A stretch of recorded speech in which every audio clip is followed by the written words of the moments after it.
Salam saudaraku yang terkasih, hari ini saya mau mengajak saudara belajar tentang memberi dan menerima. Menurut pengalaman saya mengamati kehidupan para orang percaya, ada 3 jenis kelompok manusia terkait dengan persoalan memberi dan menerima. Yang pertama, tipe manusia yang berharap menerima, padahal dia tidak pernah memberi. Saudara tentu sudah tahu, tipe seperti ini menurut Maleakhi pasal yang ketiga, ini adalah orang-orang yang menipu Tuhan. Ini pula orang-orang yang menurut orang dunia yang tidak tahu berterima kasih, tidak tahu diri. Banyak menerima, tapi tidak pernah memberi. Dia sering datang diundang mungkin ke sebuah acara, lalu di sana disuguhkan banyak makanan, minuman, tapi dia sendiri tidak pernah mengundang orang lain makan atau mentraktir orang lain. Saya bisa membayangkan manusia seperti ini pasti tidak memiliki sahabat. Karena memang secara alamiah manusia tidak suka bergaul dengan orang yang pelit. Tapi siapa saja orang yang ramah, orang yang suka memberi, pasti memiliki banyak sahabat. Sebuah kisah diceritakan di dalam Kisah Para Rasul 9 ayat 36. Di sana dikatakan di Yope ada seorang murid perempuan bernama Tabita, dalam bahasa Yunani Dorcas. Perempuan itu banyak sekali berbuat baik dan memberi sedekah. Nah, perempuan ini dalam ayat berikutnya diceritakan dia meninggal, saudaraku. Meninggal dan semua orang sudah mulai memandikan dia dan membersihkan mayatnya. Dan saking sedihnya orang, semua orang mengeluarkan apa saja yang pernah diberikan oleh Dorcas. Ada pakaian, ada perhiasan. Mereka semua mengeluarkan itu sebagai tanda mereka sangat bersedih. Dan di situ ada Petrus. Lalu orang-orang memanggil Petrus. Dan ayat yang ke-40 diceritakan di sana. Petrus menyuruh orang-orang semuanya pergi, lalu dia berdoa kepada Tuhan. Maka apa yang terjadi? Pada akhir ayat 40 dikatakan, Dorcas ataupun Tabita hidup kembali. Ini kisah orang yang suka memberi. Dia punya banyak teman, saudaraku. Tapi orang yang tidak suka memberi dan maunya menerima, pasti dia tidak punya sahabat. Apakah saudara orang yang memiliki banyak sahabat? Atau agak kurang sahabat saudara? Jangan-jangan kita kurang memberi. Atau mungkin tidak pernah memberi, tapi hanya selalu berharap menerima. Yang kedua, manusia yang berharap menerima balasan dari pemberiannya. Ini adalah tipikal manusia yang kedua, saudaraku. Setiap kali dia memberi, dia mengharapkan balasan. Kalau tidak mendapatkan balasan, besok-besok dia tidak akan memberi lagi.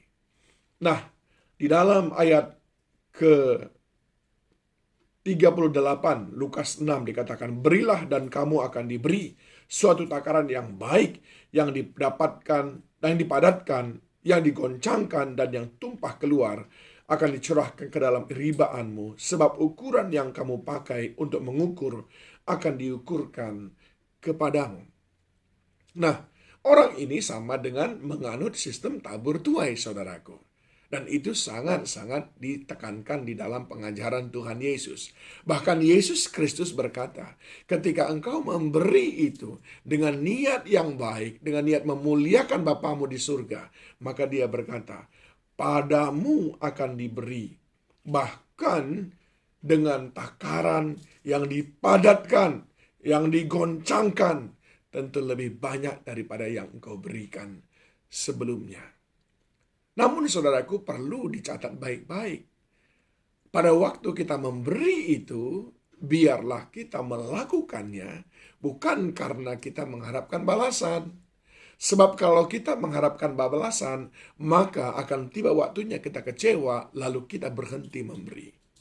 Yang Tuhan maksudkan adalah, biarlah Bapamu yang di surga nanti yang membalasnya, dan biarlah engkau hanya berharap kepadanya saja. Nah, ini masuk di dalam tipe ketiga manusia, yaitu tidak berharap untuk mendapatkan balasan dari manusia, dari apa yang diberikannya. Nah, ini dicatat saudaraku di dalam Alkitab. Di dalam kitab Matius 6 ayat yang ke-3 dan 4. Tetapi jika engkau memberi sedekah, janganlah diketahui tangan kirimu apa yang diperbuat tangan kananmu. Hendaklah sedekahmu itu diberikan dengan sembunyi, maka Bapamu yang tidak kelihatan, yang tersembunyi akan membalasnya kepadamu. Ini mestinya kehidupan orang percaya. Orang percaya itu dia taunya memberi dan memberi. Dan sesudah melepaskannya sudah selesai. Selebihnya urusan Bapa di surga.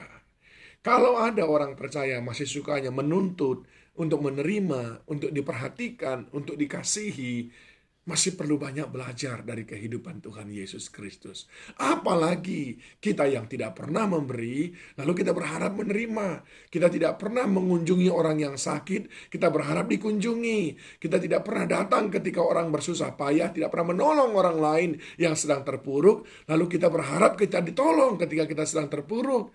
Ini bukan yang diajarkan Tuhan Yesus.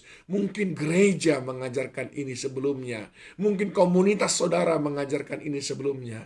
Tapi tidak dengan Tuhan Yesus Kristus. Yesus memberikan teladan. Dipanggil untuk berkorban. Menjadi korban. Untuk menjadi berkat bagi orang lain. Itulah mestinya kehidupan orang percaya. Ayo, mari bereskan soal memberi dan menerima dalam hidup kita. Maka Yesus Kristus yang sudah membangkitkan Tabita Dorcas itu, dia juga akan membangkitkan kehidupanmu dalam berbagai sisi. Ingin diberi oleh Tuhan Yesus? Maka beri dia pujian, pengagungan, penghormatan. Maka dia akan memberkatimu. Tuhan Yesus memberkati.